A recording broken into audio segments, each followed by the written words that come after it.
están las bocinas.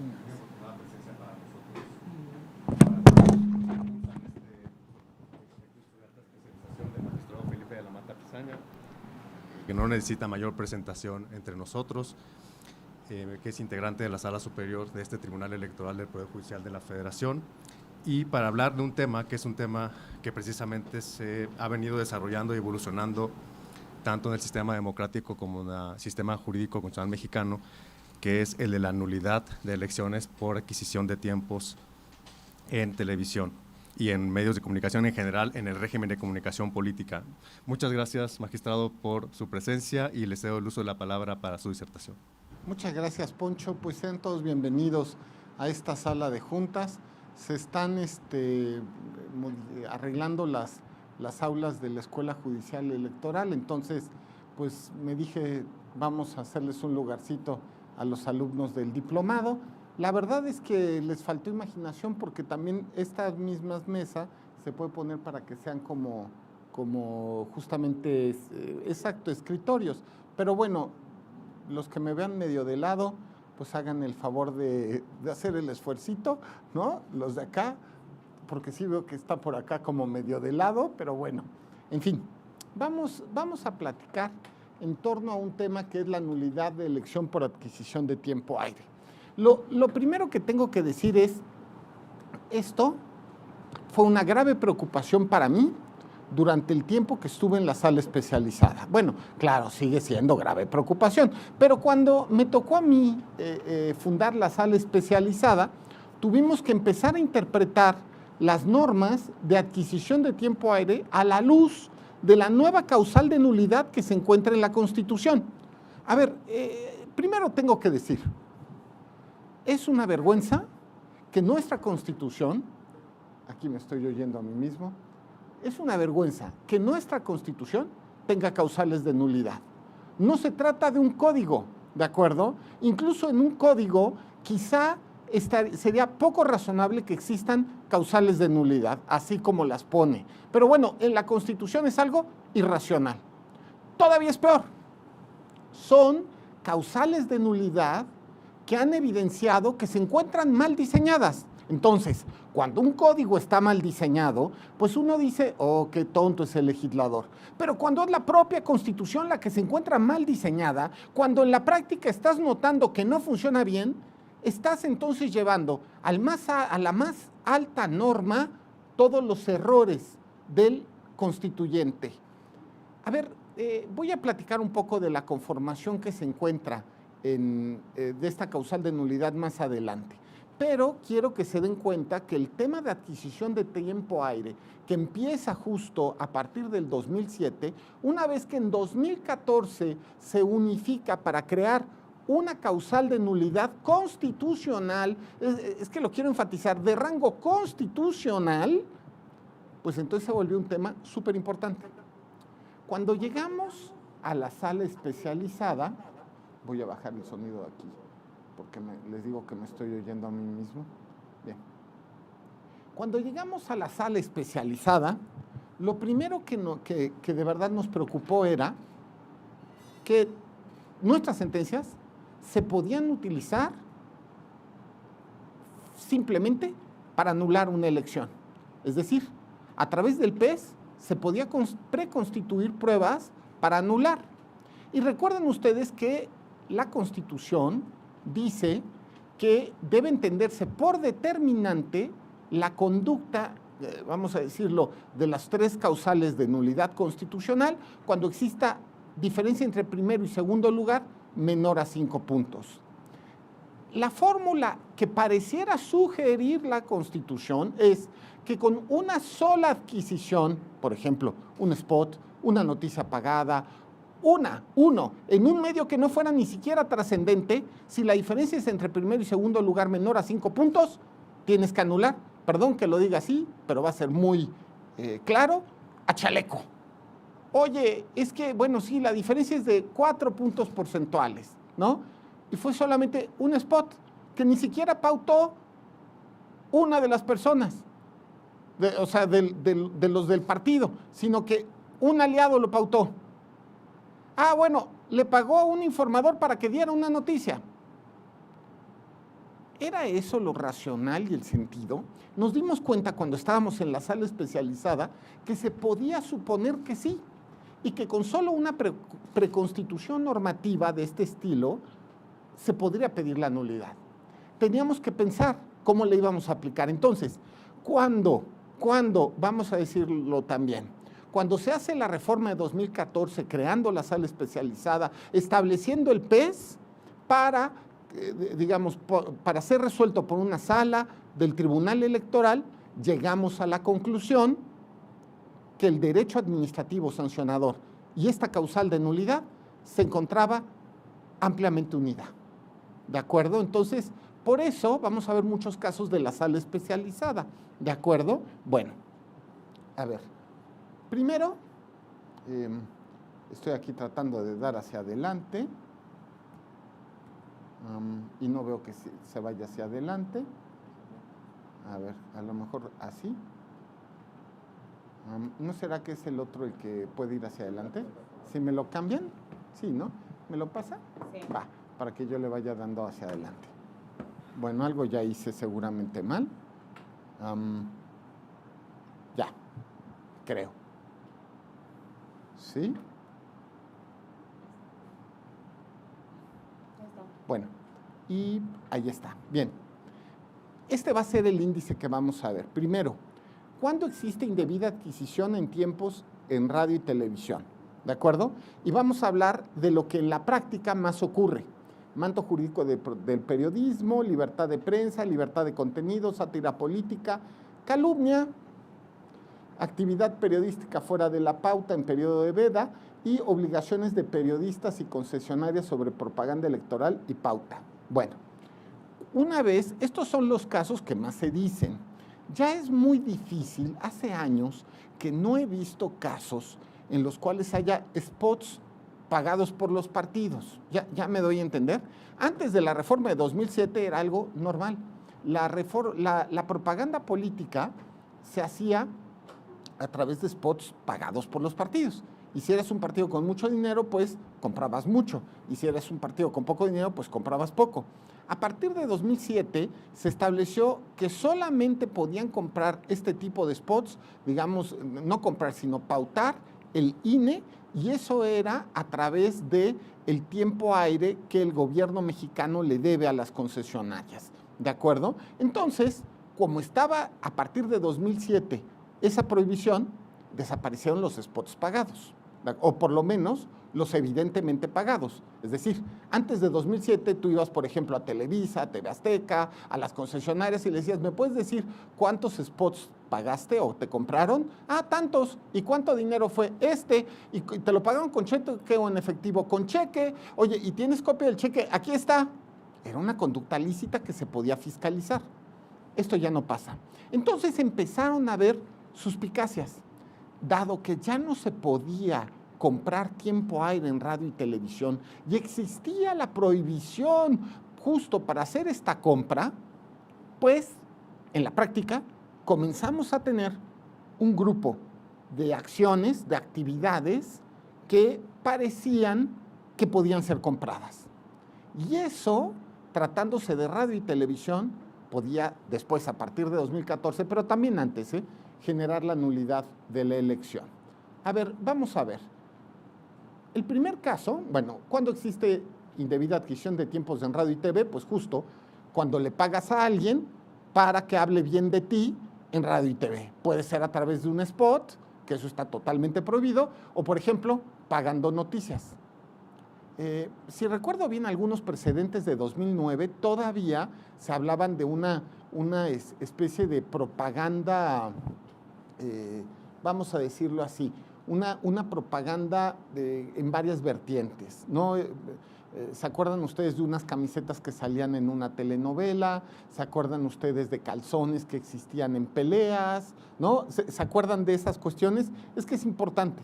Ahora, justo entonces la cuestión era si existía o no existía indebida adquisición del tiempo aire, basados que en 2007 ya se pone justo que el INE es el administrador único de los tiempos en radio y televisión y que existe la prohibición de contratar tiempos en radio y televisión para influir en las tendencias electorales. También quiero decir que lo que vamos a hablar en unos momentos son solo unos casos. Habrán muchos más, estos son algunos de los más comunes. Quiero también hacer notar que no existe un modelo de propaganda en radio y televisión. No hay un modelo de comunicación política, a mi juicio. Si hubiera un modelo de comunicación política, existirían reglas sistemáticas que establecieran la manera en la cual se hace política de manera pública en México. Eso no existe. Existen una serie de normas aisladas, de prohibiciones aisladas, que están descontextualizadas y no están, digamos, establecidas de manera armónica con el sistema completo, ¿de acuerdo? Entonces, eso también se los quiero hacer notar. Cuando hablamos de modelo de radio y televisión en comunicación política, pues estamos diciendo algo que no existe. Ahora, la siguiente cuestión que quiero hacer notar, bueno, ya tenemos las prohibiciones. Ahora, justo, este modelo limitado, quiero también hacer notar que podría haber llevado a que la sala especializada en su momento se convirtiera en un tribunal de la Santa Inquisición. Y por otro lado, podía existir una gran tensión en la resolución de la sala especializada. Es decir, la aplicación de manera formal de las prohibiciones que integran el llamado modelo de comunicación política llevaba a un sistema estrictamente restrictivo y generaba también para la sala especializada el tema de que podía ser, y fíjense ustedes, la sala que se la pasara censurando periodistas, medios de información. Y ahora en la modernidad, plataformas sociales, redes sociales, influencers, ¿no? Si ustedes se dan cuenta, me parece que tampoco hubiera sido una posición razonable, pero sí que teníamos los 3 magistrados de ese momento de la especializada que definir nuestra posición. No podíamos simplemente, y no es algo que yo crea, y los que conocen mis sentencias se habrán dado cuenta, yo no creo que los jueces constitucionales sean la boca de la ley o que se hagan solamente subsunción normativa. Eso, pues diría yo que eso estaba bien en el siglo XVIII. Hoy día los jueces constitucionales lo que hacen es dotar de contenido eficaz y vigente a los principios que se encuentran en la propia Constitución. Y muchas veces, por cierto, también en contra de lo que el legislador ordinario establece. Pero bueno, no es un curso de teoría de la Constitución, entonces voy a guardar mis opiniones. Bueno, están las restricciones entonces al modelo de comunicación política y teníamos que definir si nos íbamos a pasar la vida multando periodistas por hacer su trabajo. Si íbamos a restringir también la libertad de prensa y libertad de expresión de las personas en relación con el sistema de calumnia, por ejemplo, que está en la propia Constitución. Ya llegará el momento que se los explique. A mí me parece ridículo que siga existiendo la calumnia electoral en la Constitución. Ridículo, ¿no? Pero bueno, está ahí. A ver, y se los digo desde una vez. A ver, ¿qué tiene de especial lo electoral? ¿No? Ya no existe la calumnia en temas penales, ¿no? ¿Y qué tiene de especial los dichos que se dicen los unos a los otros, los políticos? Ay, es que me dijo feo. Y tienes un procedimiento expedito, en solo 72 horas tienes una sentencia que prohíba al otro seguir hablando. ¿Qué tiene de especial? De verdad, ya no existe la calumnia penal, no para el resto de la población, pero parece una norma estamental del siglo XIX, ¿no? Una norma que está protegiendo a un estamento. ¿Cuál? El de los políticos y los partidos. ¡Wow! Increíble. Pero bueno, vamos a seguir. Y aquí, cuando nos enfrentamos en la fundación de la sala especializada a la pregunta ¿qué tipo de sala vamos a hacer?, Me parece que mis dos compañeros y su servidor llegamos a la conclusión de que no nos veíamos a nosotros mismos como censores. Es un tema que tiene que ver con ideología, por supuesto, ¿de acuerdo? Pero más allá de eso, tiene que ver, nos parece, con la manera en la cual se tiene que interpretar la libertad de expresión y la libertad de prensa. Si ustedes leen, por supuesto, sentencias de nuestra Corte Suprema, pero más allá de eso, sentencias de la Corte Interamericana, se habrán dado cuenta que somos y pensamos y creemos que la libertad de prensa es, subrayo, piedra angular del sistema democrático. Así lo dicen las sentencias de la Corte Interamericana y suena re bonito, ¿a poco no?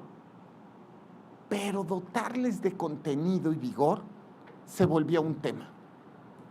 Justo lo que hizo la sala, primero la sala especializada y después la sala superior, fue crear un principio, a ver, que no es más que la aplicación de libertad de prensa y libertad de expresión, pero bueno, un principio que tiene un nombre chistoso, ¿de acuerdo? No es este nombre chistoso, lo de manto jurídico protector del periodismo, tiene el nombre chistoso porque seguramente una vez que lo oyes, no se te olvida, ¿de acuerdo? Es una manera de mnemotécnica de recordar que en este país, donde existen tantas, pero tantos peligros para el ejercicio de la profesión de periodista, que es uno de los países donde más ataques existen a la libertad de prensa e información en relación con la muerte de los periodistas en el ejercicio de su labor, bueno, al menos las autoridades electorales deben tomar en cuenta justo que su libertad, el ejercicio de su derecho en relación con el derecho a la información de todas las personas es piedra angular del sistema democrático. Y que entonces las limitaciones y restricciones que se encuentran contenidas tanto en la Constitución como en el resto de la legislación tienen que entenderse solo por excepción como restrictivas de la libertad de prensa y libertad de expresión. Esto es, será una excepción la restricción a la libertad de prensa. Pero digo libertad, digo excepción, y de verdad yo creo que en los últimos 8 años que llevo de magistrado electoral, 8 o 9 años que llevo de magistrado electoral, alguna sanción a un periodista a lo mejor he visto, pero no me acuerdo. Ya me doy a entender. Periodistas denunciados he visto miles, y algunos sancionados, pues en una de esas, pero no recuerdo. Es decir, se trata justo, si en 8, y llevo 8 o 9 años de ver pues casi todas las sentencias del tema en materia electoral. Luego, seguramente, es una gran excepción. Así es como se tenía que ver el modelo, el no modelo, pero bueno, el modelo de comunicación política como una excepción. Las restricciones son excepciones y la regla general es la libertad. Y derivado del análisis del principio constitucional, puede sacar 2 conclusiones. Bueno, a ver, primero la regla general, libertad de prensa y libertad de expresión. La S y la consecuencia en los procesos especiales sancionadores. Si un periodista tiene, a ver, si tienes una interpretación fáctica dentro del expediente y te haces la pregunta, ¿tengo elementos para condenar? Y también tengo elementos para absolver. Y entonces tú te tienes que preguntar si son de igual entidad. Y terminas diciendo, pareciera que sí, puedo llegar racionalmente a cualquiera de las 2 conclusiones. Eso, a los que trabajamos con expedientes judiciales, no nos sorprende. Muchas veces nos encontramos ante esto que Dworkin ha llamado los casos difíciles, aunque no exactamente es el concepto de caso difícil, pero sí que lo puedes, porque Dworkin lo ve más normativo que fáctico. Pero aquí es fáctico, ¿de acuerdo?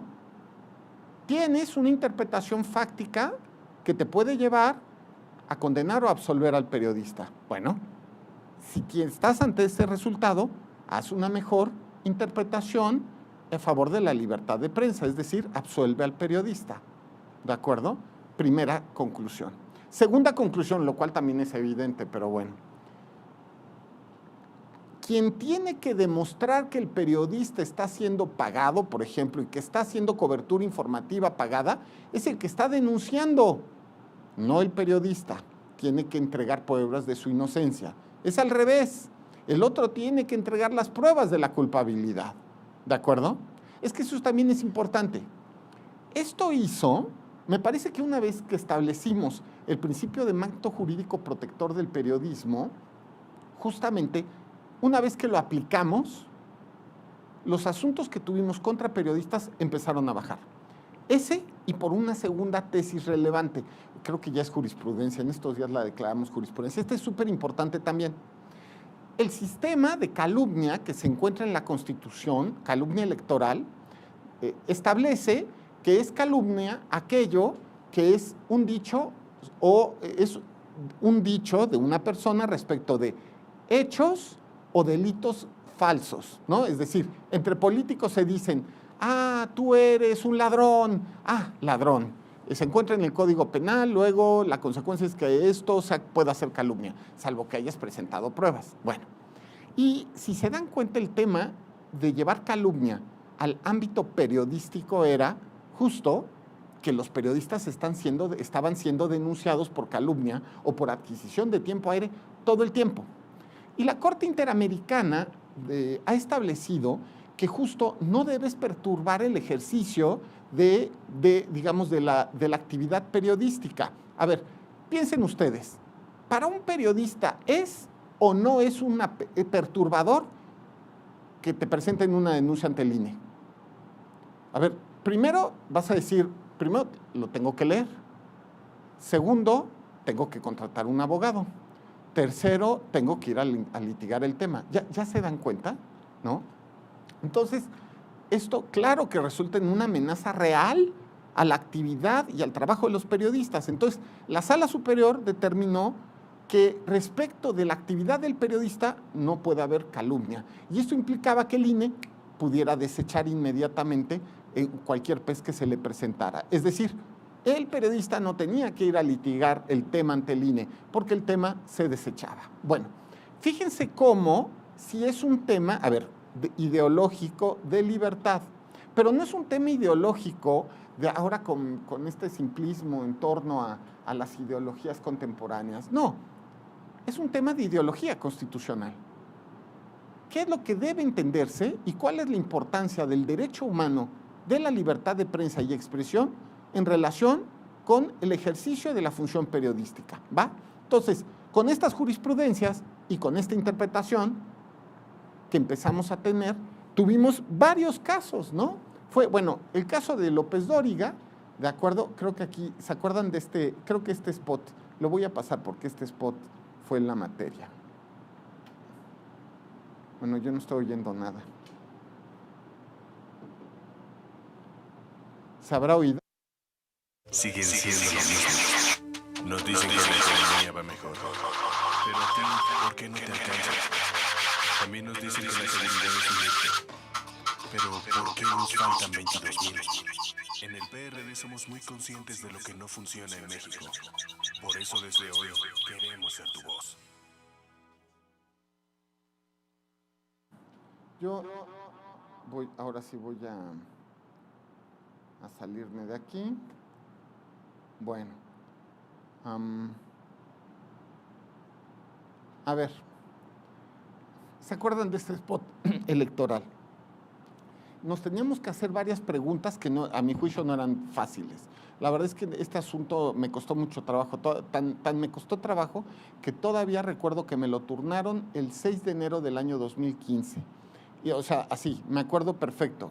Y que me puse inmediato a estudiarlo, porque además ya saben que los plazos del procedimiento especial sancionador hacen que de inmediato estés brincando y sacando cosas. Y el tema era si podías utilizar la imagen de López Dóriga, que era el periodista en cuestión, en relación con un spot electoral cuando estás hablando o haciendo una crítica al status quo político vigente en la época. Porque no hay que hacernos duda. Un periodista, claro que vive de su imagen. Si esto no era contrario a la imagen del periodista y por lo tanto a su ejercicio pleno de su libertad de prensa y expresión. Y todavía era peor lo que les voy a decir, porque estaba pautado por un partido político. Y los partidos políticos no cobran o no pagan por este espacio. Es decir, era un partido usando un bien del espacio, del Estado, para golpear, entre otros, a un periodista. Ahora que, y así planteado, nos queda muy claro. Ahora que entendemos y que ya avanzó la jurisprudencia electoral. Pero en el año 2015, créanme que por lo menos para mí fue bastante difícil llegar a una conclusión adecuada. A ver. Luego, bueno, y aquí justamente, porque lo que se nos decía es que él era un hombre público y conocemos las jurisprudencia de la Corte Interamericana y de la Suprema Corte, donde dice justo que la tolerancia en torno a acciones públicas y personas públicas es mayor, ¿de acuerdo? No sé, aquí se los dejo, lo piensan, ¿va? Ese caso para mí fue muy especial. Este otro también fue muy especial, porque justo seguíamos creando el concepto de manto jurídico protector. A ver, el tema era que había una serie de spots, bueno, no de spots, ¿cómo decirlo? Como de un programa por el aterrizaje del Papa en México, y pues empezaron los periodistas que estaban hablando para las televisoras a decir, bueno, vamos a tener que cortar la transmisión. Ahorita ya sé que todo el mundo está viendo la misa del Papa, ¿no? Y que todo el mundo se está persinando y está muy bien, pero señoras, señores, vamos a cortar la transmisión para un spot electoral, ¿no? Bueno, a ver cómo está aquí. Presidente nacional del PAN.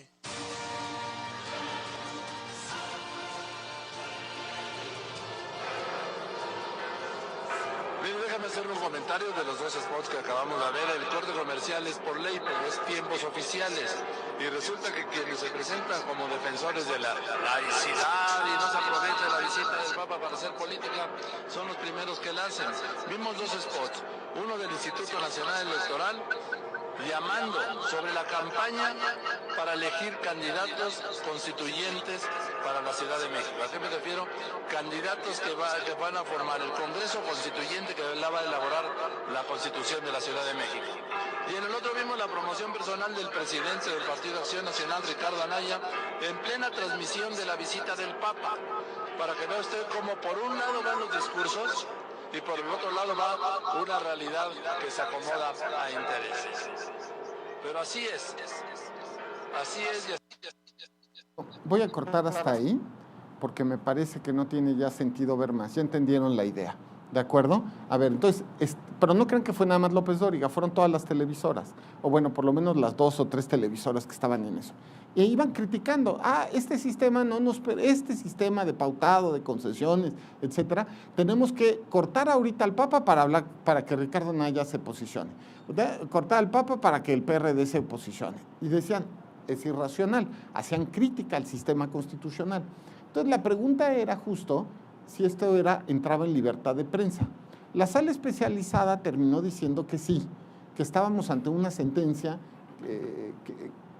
ante un caso de libertad de información y de prensa, y justo que perfectamente los periodistas podían criticar el sistema constitucional, pues, perdón que lo diga, es obvio, ¿no? Y criticarlo, y en su caso, pues para ver si se cambia o no, puedes opinar lo contrario. Este caso fue súper interesante, a mi juicio. Miren, este caso es en el cual el día de la elección de 2015, si es que lo recuerdo bien, empiezan a pasar un programa que se llamó Domingo de Selecciones. Y lo que tenía de interesante esto era que en ese momento Cuauhtémoc Blanco se lanzaba para alcalde de Cuernavaca. Y entonces la duda era si había o no promoción de imagen en ese programa Domingo de Selecciones. Porque si era pagado la aparición de Cuauhtémoc Blanco, pues probablemente podía anularse la elección. A mi juicio fue súper interesante. Aquí terminamos nuevamente, se trataba de un programa de periodismo deportivo, ¿de acuerdo? Recuerden, no hay un solo tipo de periodismo. No solo el periodismo es periodismo político, ¿no? También hay periodismo de noticias, bueno, claro, de noticias deportivas. Hay periodismo también de chismes, ¿no? La nota rosa, ¿de acuerdo? Hay otros y muchas vertientes y tipos de periodismo. Ahora, en este programa no había, eso también es verdad, no había llamados expresos a votar por Cuauhtémoc Blanco. Sí, pues ojalá hubiera sido una semana después, ¿no? Pero bueno, fue el día del juego. Y lo interesante, y esto es lo que les quiero decir, es que en este juego, en este programa, pues sale varias veces todos los éxitos profesionales de Cuauhtémoc Blanco. Pero es que, bueno, si nosotros fuéramos Argentina, pues estaríamos llenos de grandes jugadores, o Brasil, ¿están de acuerdo? Duraría 3 días en lugar de 1 hora el programa de fútbol. Pero a ver, pues somos la selección mexicana que no es que tenga tantos baluartes deportivos como Argentina, Brasil, Alemania, ¿de acuerdo? Entonces, pues se enfatizaba mucho la participación de Cuauhtémoc Blanco en la selección nacional, pues porque era un caso de mexicano exitoso que no son tantos como los de otros países. Entonces terminamos estableciendo que también era libertad de expresión, ¿no? Estos asuntos fueron para mí, Dios, un verdadero dolor de cabeza. Lo digo en ese contexto porque yo creo que es el asunto más revocado en la historia de la justicia electoral mexicana. Yo creo que si me lo revocaron 15 veces es poco. De verdad, ¿eh? Al punto que la última vez que me lo revocaron, yo ya estaba en sala superior. Y tuve que excusarme para conocer ya el final, porque había votado en primera instancia el asunto. Entonces no lo podía yo votar en la siguiente instancia, ¿no? Bueno, entonces que seguramente hay que contarlo, porque yo creo que es el asunto más revocado de la historia de la justicia electoral mexicana. Se trataba de algo bastante interesante, lo que se llamó el asunto Gacetillas. A ver, eran respecto de 3 elecciones, 3 elecciones, Estado de México, Chiapas y Veracruz. Y se decía que en varios periódicos se había pagado noticias para promocionar al gobierno de los estados respectivos y posicionar a esos gobiernos en relación con sus elecciones locales. Bueno, a lo mejor tratamos de resolver este asunto un par de veces confirmando, no confirmando, sino diciendo que era inexistente las pruebas para determinar que estas gacetillas en estos periódicos estaban pagadas, pero la sala nos revocaba cada vez. No viste que hay que investigar. Bueno, ordenábamos volver a investigar. Llegaba de regreso. La secretaria que tuvo este caso, que ahora es magistrada, de verdad, pienso en este caso y veo su cara, de verdad, porque tenía la cara de desesperación. Ya nos volvieron a revocar. ¿Y qué dicen? Que tenemos que seguir investigando. Pues sí, investigamos todo lo que va, o sea, hemos investigado todo, de verdad. Bueno, 2 años estuvimos investigando el caso, 1 año y medio. Se revocó varias veces, se hizo investigación, se hicieron requerimientos al SAT, se hicieron requerimientos, por supuesto, a cada uno de los periódicos. Hicimos un match, fíjense nada más lo que les digo, un match entre todas las actividades de un periódico y, o sea, digamos que vende, este periódico le vende a tal gobierno este spot, este periódico le vende esta esquela, este periódico, ¿ok? En relación con sus depósitos en las cuentas oficiales bancarizadas. O sea, fue una chambototota. Hicimos un match, o sea, ya parecíamos de verdad, la UIF se queda corta, ¿no? Bueno, terminamos diciendo, no tenemos pruebas de que estas noticias estén pagadas, porque hicimos el match de que sí había depósitos en relación con esquelas, sí había depósitos en relación con, vamos a decirlo, ¿cómo se dice? Anuncios, ¿no? Pagados, pero en relación con noticias, no. Terminó confirmándose por sala superior, pero terminaron 2 años. Este asunto fue complicado para mí también en su momento, porque teníamos que hacernos la pregunta si también puede haber periodismo de sátira. Esto es, Si es periodismo, por ejemplo, los que tengan más edad, el que hacían en Hechos de Peluche cuando era la elección de 2006, si recuerdo bien. Y terminamos definiendo que sí, que eso también es periodismo. Así como también es periodismo las caricaturas, ¿no? O sea, los cartonistas también son periodismo.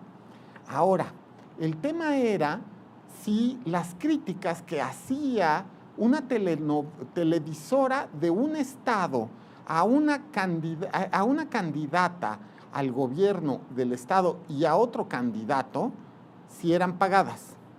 Y en todo caso, si estaban amparadas por la libertad de prensa. Les digo, fue interesante, me parece que esta fue hasta ahora el único caso en el cual se pone en duda la legitimidad de un programa de sátira política, y terminamos señalando que justo la sátira era una fórmula de hacer edición sobre cuestiones políticas. Es decir, que editorialmente se puede hacer crítica política a través de sátira, y que los jueces, es que sobra más que evidente, ni ningún órgano del Estado puede definir la editorialidad de determinadas cuestiones de noticias. Se dijo entonces que al ser una forma de hacer periodismo, pues se encontraba amparada por la libertad de prensa y expresión. Y esto sí fue ratificado por la Sala Superior, si recuerdo bien, a la primera. Bueno, sí, bueno, el tema de fake news en 2018 fue un tema, una cuestión. Tendremos que hacernos la pregunta, ¿no?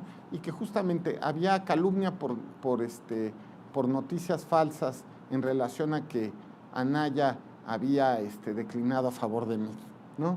Y justo lo que se hizo fue bajar esa noticia, pero era una noticia que existía sobre todo en el ciberespacio. Lo que yo he vivido es que es casi imposible hacer restricciones en el ciberespacio. A ver, ¿qué es lo que yo he visto en la vida cotidiana? Tú le ordenas, por ejemplo, a YouTube que baje algo determinado y te presentas en las oficinas de YouTube, a lo mejor están en Paseo de la Reforma, y le dices, YouTube, te vengo a ordenar a que bajes esto. Y lo que va a hacer YouTube México es decirte, oye, mijo, yo no soy YouTube Internacional. YouTube Inc. tiene otra persona jurídica, yo soy el hijito chiquito, el hijito, si quieres, tonto, y no tengo ninguna capacidad para definir la plataforma. Así que no lo puedo hacer. Yo vendo spots, eso es lo único que hago. Y entonces le dices, ok, entonces dime a dónde puedo ir a buscar a YouTube Inc. Me dice, ¿cómo no? Palo Alto, California, aquí se encuentra, notifícale. Y claro, a ver, no estoy diciendo que no se pueda, lo estoy diciendo que te vas a tardar un año. Y en temas electorales, todo tiene que ser muy rápido. El tema del ciberespacio ha resultado, a ver, ¿qué es lo que sí hemos podido hacer? Lo que hacemos es, cuando restringimos la circulación de determinado material, si la persona está identificada y es actor político, partido político, candidato o al menos político identificable, se le puede dar la orden de que lo baje. Y normalmente eso se cumple. El problema es cuando son bots y trolls y son personas desconocidas. Porque cuando eso sucede, no hay manera, en mi experiencia, de bajar el spot. Y mucho menos hay manera, a ver, porque dices, bueno, ya se bajó, digamos, si es un partido, lo bajas. Pero una vez que se le hizo retweet, por ejemplo, o algo parecido, esto ya está en el universo. Bajar eso es casi imposible, pero bueno. Tenemos que romper de verdad estas cuestiones. Ahora, si recuerdo bien este caso, se trataba de un programa de noticias donde se llamaba, vamos a decirlo, para dar opiniones, ¿no? En torno a un artículo que fue difundido. A ver, voy a decir de forma genérica, no tanto en el caso, la cuestión de fake news respecto de periódicos y en general. A ver, uno, no es deseable que existan las fake news. ¿Cómo se pueden controlar de mejor manera? Estoy convencido que la libertad de expresión solo se puede regular a través de más libertad de expresión.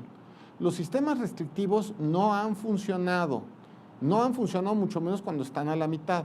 Y ponernos restrictivos como Corea del Norte o Turquía o algunos otros lugares, creo que no sería razonable. La siguiente cuestión es, no debe ser el Estado, y esto es más que evidente, no debe ser el Estado el que defina las líneas editoriales, creo yo que ni siquiera de sus propios medios de comunicación, si es que están haciendo periodismo serio. Si no, pues no es periodismo, será otra cosa, pero periodismo no es. Pero bueno, no debe ser el Estado, ya ni es decir, el gobierno, el poder ejecutivo, mucho menos tampoco los jueces y por supuesto no los legisladores, los que definan las líneas editoriales de los medios de comunicación.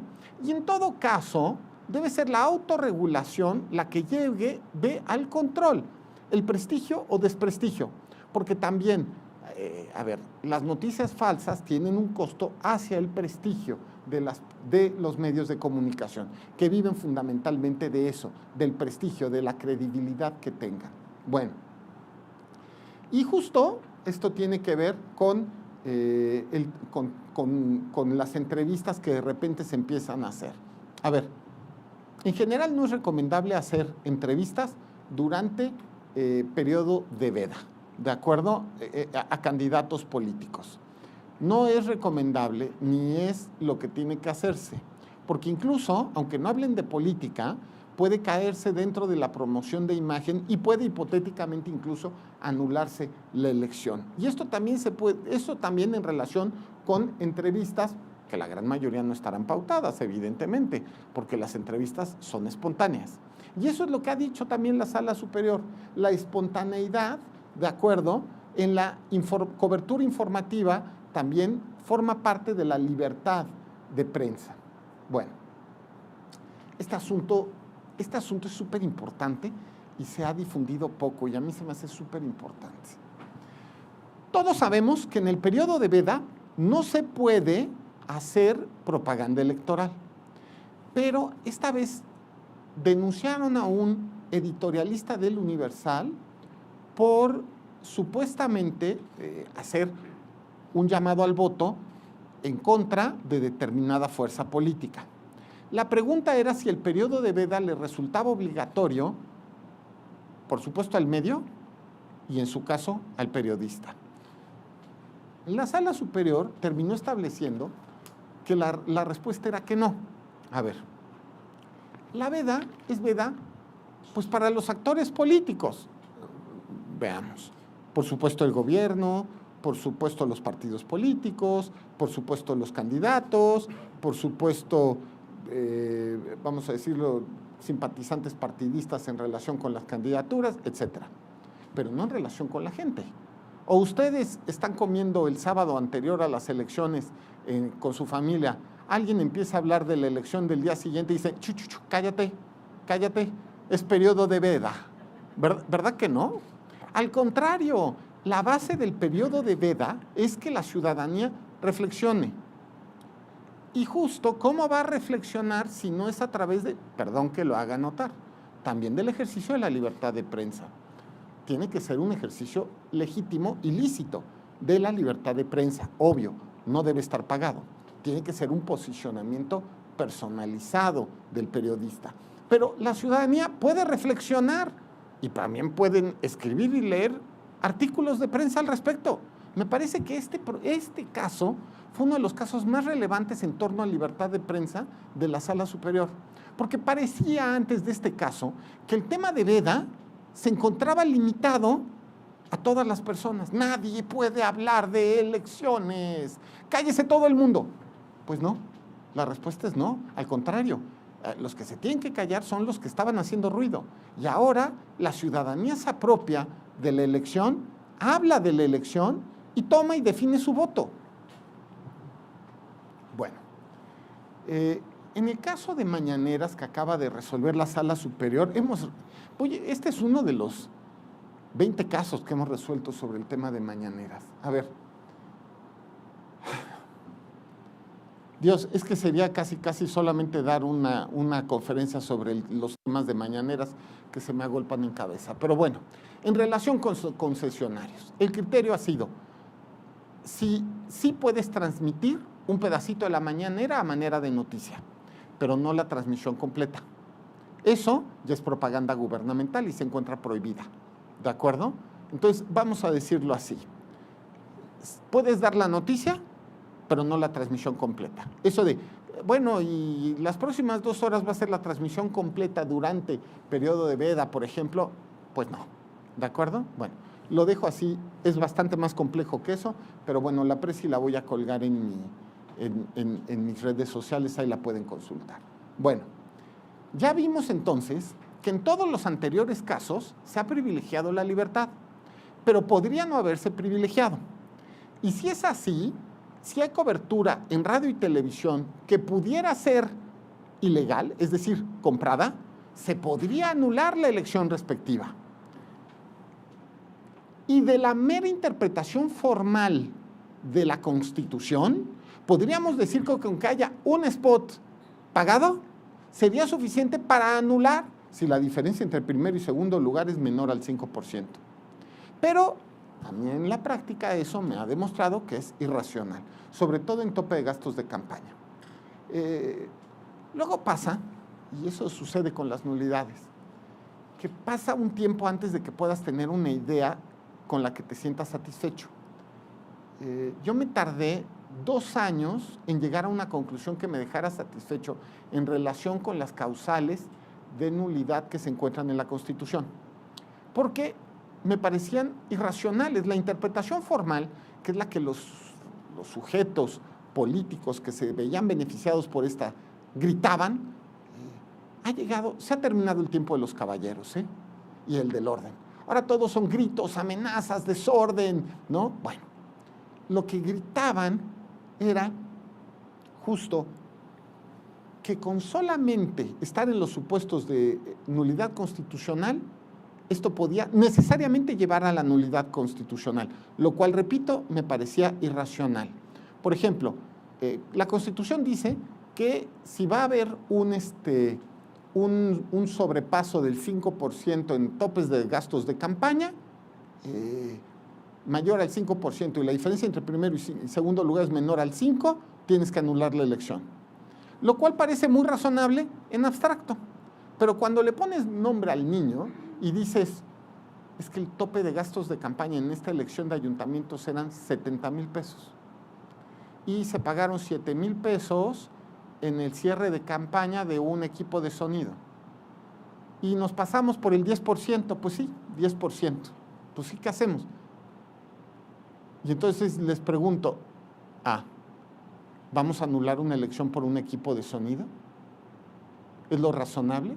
Sí, la diferencia entre primero y segundo lugar son 2 puntitos, 3 puntitos, pero ¿lo vamos a anular?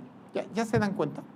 Cuando los topes de campaña son muy bajos, cuando no son razonables en sí mismos, ahí es cuando la causal de nulidad no puede ser interpretada de manera estrictamente formal. Bueno, pasa lo mismo. Sí, contrataron un spot, un simpatizante. Lo transmitieron de entre las 4 y las 5 de la mañana. ¿Está mal? Sí. ¿Es ilegal? Pues sí. La diferencia entre primero y segundo lugar es 4%. ¿Vamos a anular una elección por un spot aislado en ese contexto? Repito, justo es donde nos damos cuenta que lo que decía la Constitución era irracional y que había que dotarlo de sentido. Y justo esto se consiguió con estas jurisprudencias. Miren, la primera es aplicable por analogía. Nulidad de elección por rebase de gastos, de tope de gastos de campaña, y demás para elementos. Y lo que dice es, en pocas palabras, aunque la Constitución diga que se presumirá determinante, pues tenemos que analizar el caso y ver las pruebas que hay, pues sí, porque es que esa presunción no es juris et de jure, de las que no admiten pruebas en contrario, es juris tantum. Entonces le vamos a dar una leidita y vamos a ver si de verdad da o no da. Pues igual para los otros 2 casos de nulidad constitucional. Luego, justo, Radio y televisión, para acreditar la adquisición es necesario demostrar su contratación. Bueno, su contratación, aunque entendemos que no solo es contratación, es su adquisición, pero debe quedarnos claro, es necesario que haya pruebas. Es que los actores llegan y te dicen, ¿cómo no? Me acuerdo del caso de Gacetillas, ¿cómo no va a estar probado que existe contratación? Miren todas estas noticias que dieron en La Jornada o en El Universal o en Reforma. Llegaban con cajas y cajas de periódico y te decían, ¿ya vieron? Nadie puede hablar también de un gobierno estatal, ¿no? Y te traían las cajas y tú decías, entonces vamos a prohibir que hablen de las obras y de las ejecuciones, de los programas y de los hechos en relación con el contenido editorial de un periódico, como si yo fuera el dueño del periódico o el titular de la concesión. Es que, repito, la fórmula de autorregular este tipo de cuestiones es la libertad de prensa se regula con más libertad de prensa, no hay más. Así funcionan las democracias del mundo, ¿no? Y si estás diciendo que esto es pagado, tienes que demostrar que es pagado. Hicimos esa pesquisa que duró 2 años en el caso de Gacetillas, no llevó a nada. Es que no buscaron más. Perdón. Yo creo así, ojito de buen cubero, al menos desde el siglo XVIII, la carga de la prueba está en el que afirma. Ya está. ¿No probamos qué? Lo único que probaste tú es que había muchas noticias, no friegues. No probaste en ningún momento la adquisición indebida o la contratación ilícita.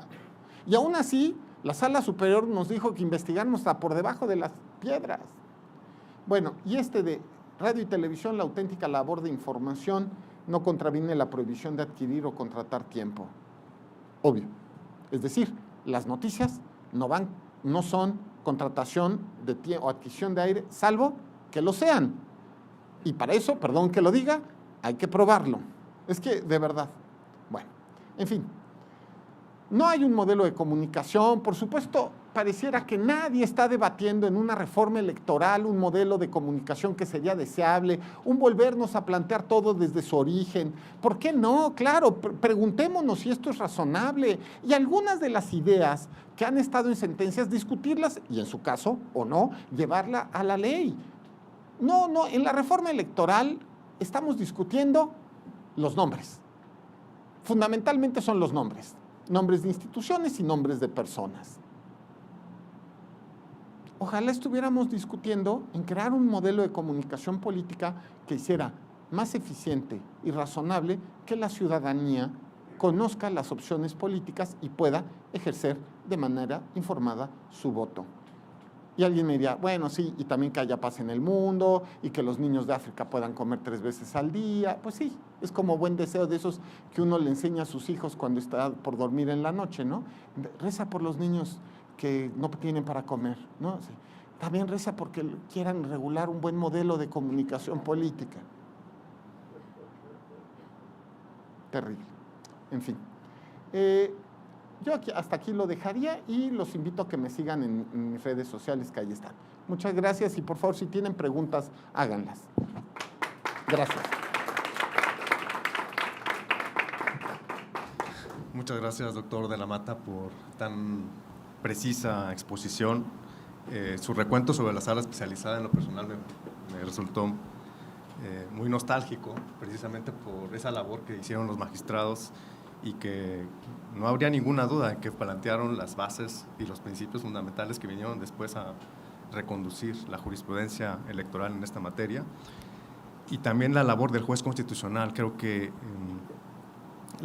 en México, creo que se puede desprender muy bien de su exposición, la labor del juez constitucional tiende a resolver las inconsistencias e incongruencias de una técnica constitucional, no muchas veces digamos, muy beneficiosa para la claridad, la precisión que debería tener, y si no, bueno, al menos tener una sistemática adecuada para resolver muchos de estos problemas que tienen que ver, en este caso, con libertad de expresión.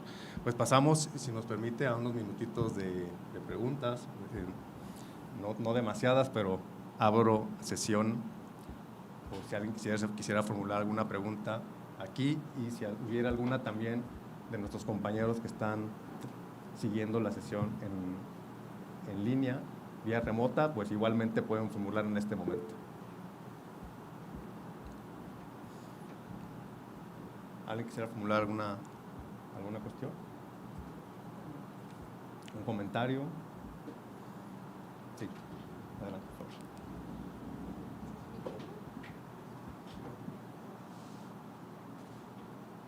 Magistrado, muchísimas gracias. A mí en particular, muchas gracias. A mí en particular, magistrado, de los asuntos que hemos visto, me parece que son sumamente complicados todos los que tienen que ver con redes sociales.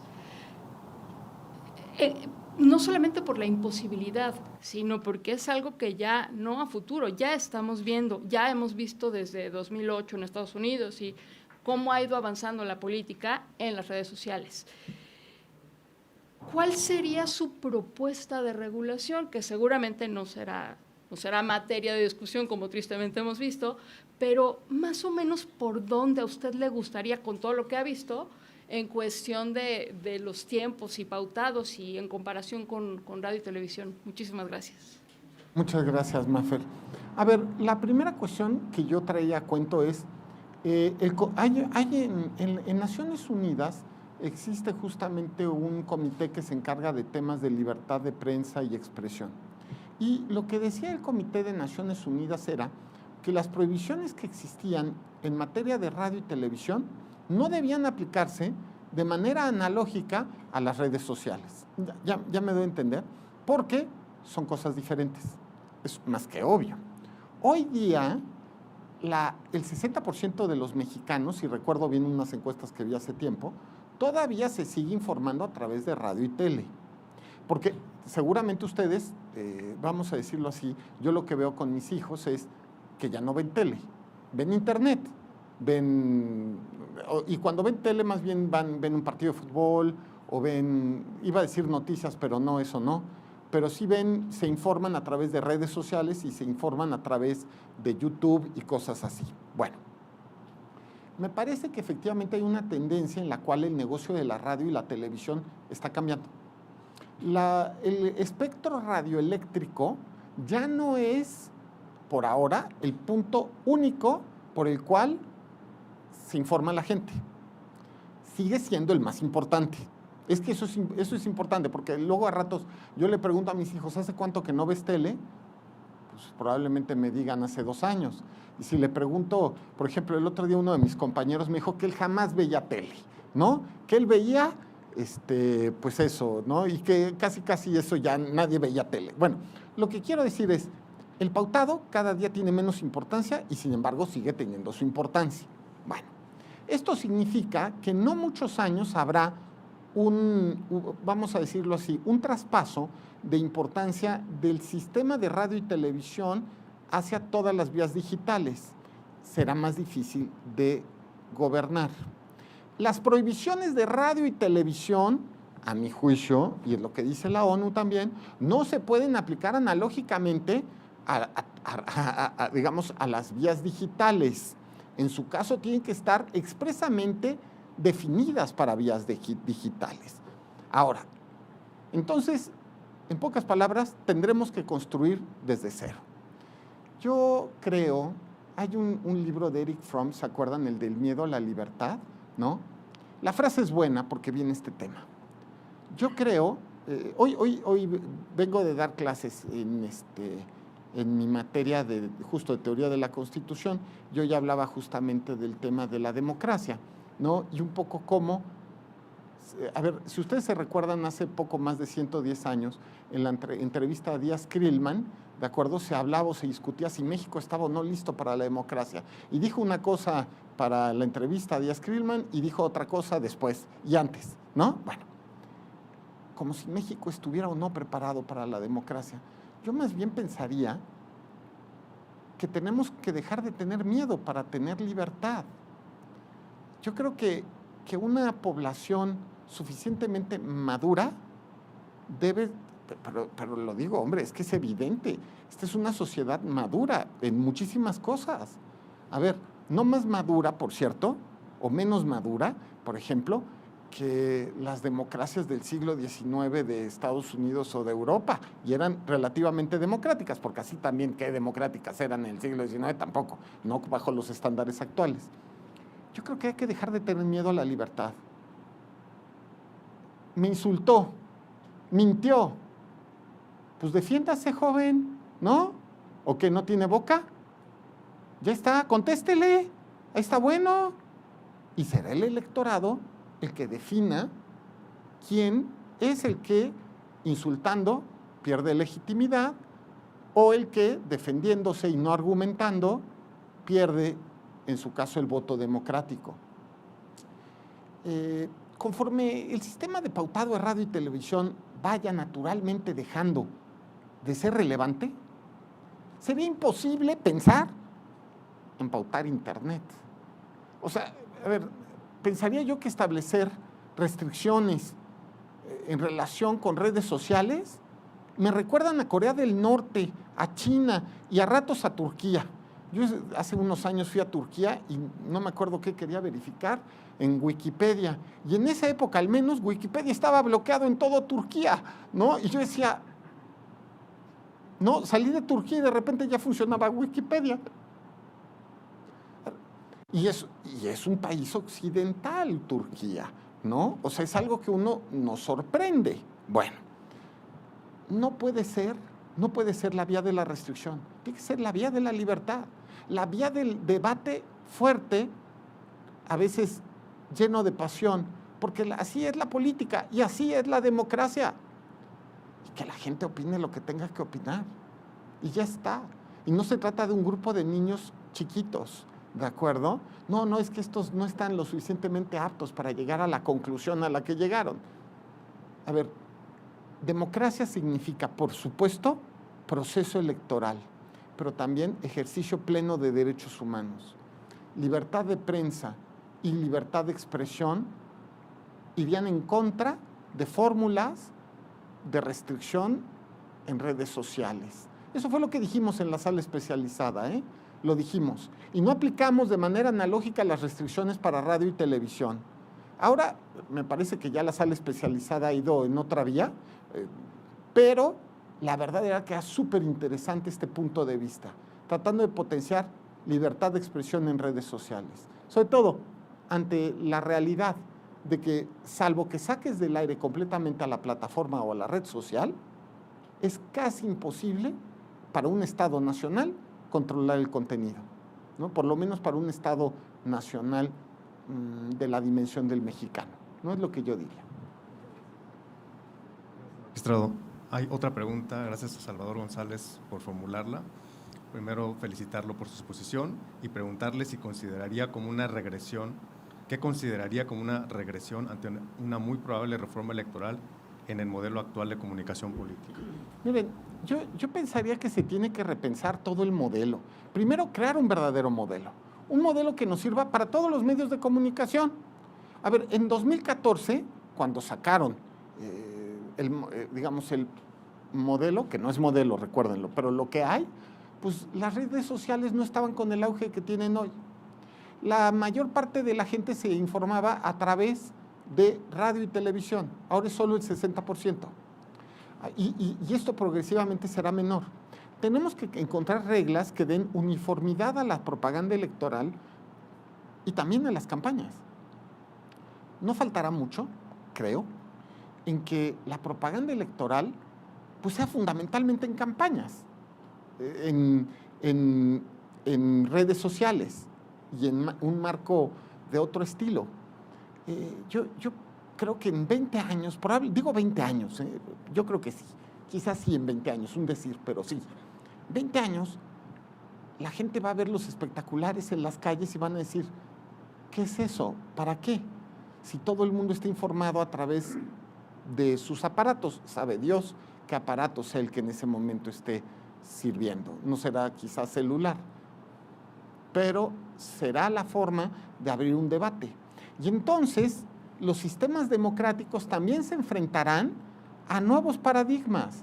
Por ejemplo, un sistema de democracia directa parecía imposible en el siglo XIX para sociedades enormes, ¿no? Dice, no, eso solo en cantones suizos. Aunque también hay que recordar que en México también hay democracia directa, ¿eh? Por ejemplo, en los sistemas normativos internos de los pueblos y comunidades. A ver, si ya existiera un sistema de voto electrónico por aplicación, voy a hacer una pregunta. ¿Y sería muy difícil que pudiera haber democracia directa en México? ¿Verdad que no? Ya tendríamos más bien que preguntarnos en qué casos, cuándo, cómo, ¿de acuerdo? Es decir, me parece que efectivamente lo primero es tomar en cuenta la modernidad y los nuevos medios de comunicación. Segundo, preguntarnos si dado que ha perdido fuerza la radio y la televisión, en verdad el sistema de pautado como el que tenemos es deseable y funciona. A ver, voy a ponerle pies y cabeza. No, sí, solamente a través de pautado se puede hablar. Spots de 30 segundos. No sé, yo por ejemplo, yo creo que a mí me gustaría más, pues sí, ver debates, me gustaría ver debates no nada más con los presidenciables, de ver debates, por ejemplo, de mi distrito, ¿de acuerdo? Esta rigidez del sistema de pautado. Por otro lado, ¿de qué servirían spots y un gran sistema de pautado, incluso con debates, si ya la gente no ve televisión?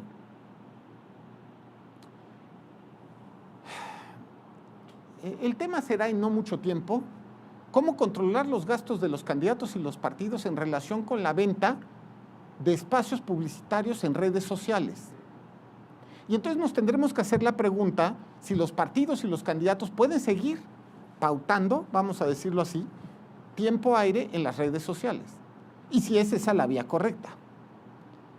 Yo, más allá de esto, créanme, yo sigo pensando, de alguna manera las redes sociales han horizontalizado el debate político.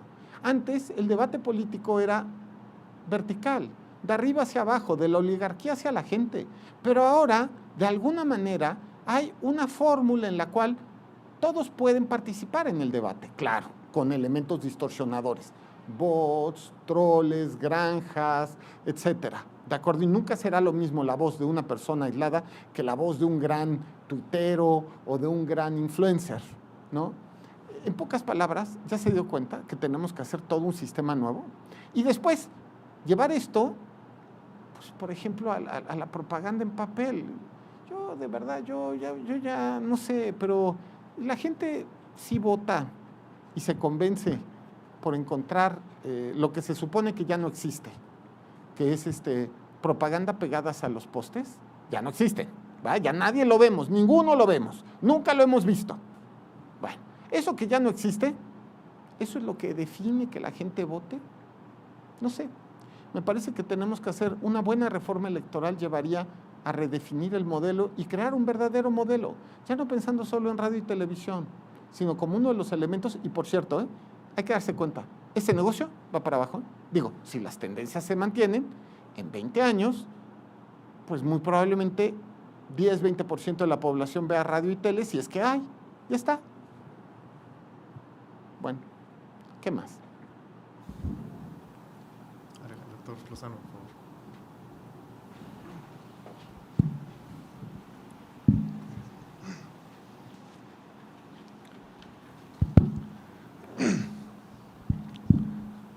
Buenos días, magistrado. Muchas gracias.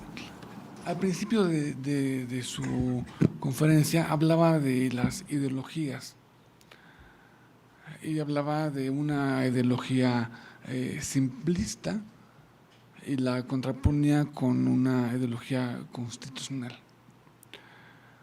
¿No? Y pareciera que pues hay ideologías buenas y malas, ¿no? Entonces, yo quisiera comentar solo que me parece que la ideología como tal, como se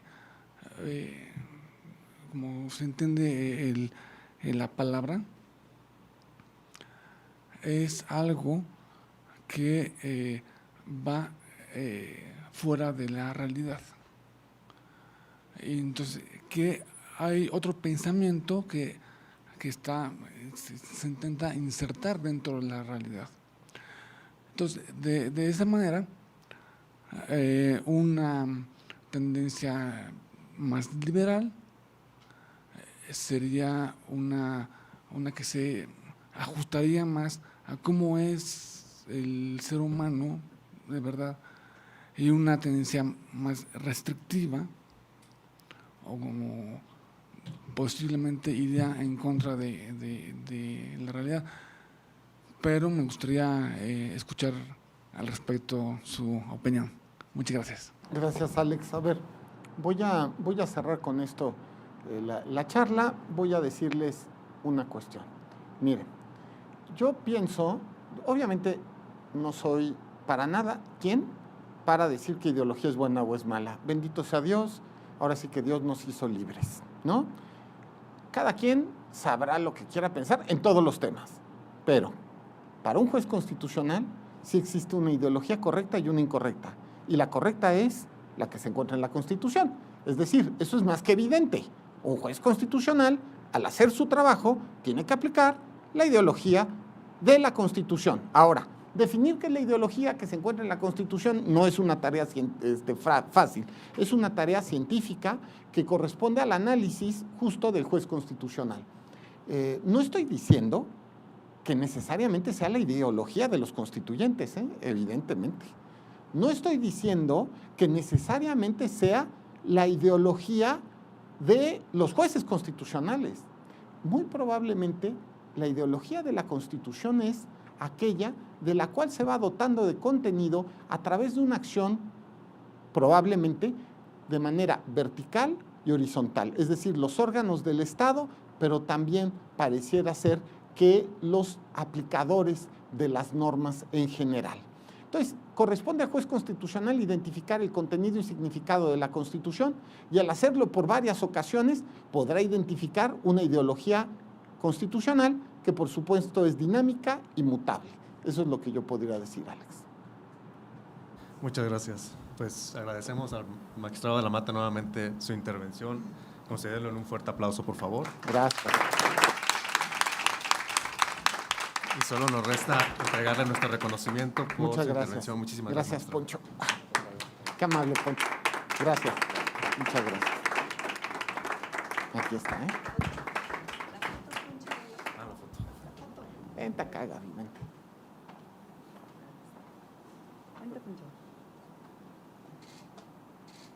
Ahí está. Gracias. Bueno, fue un gran gusto. Cuídense mucho y hasta luego. Bye. Gracias a todos.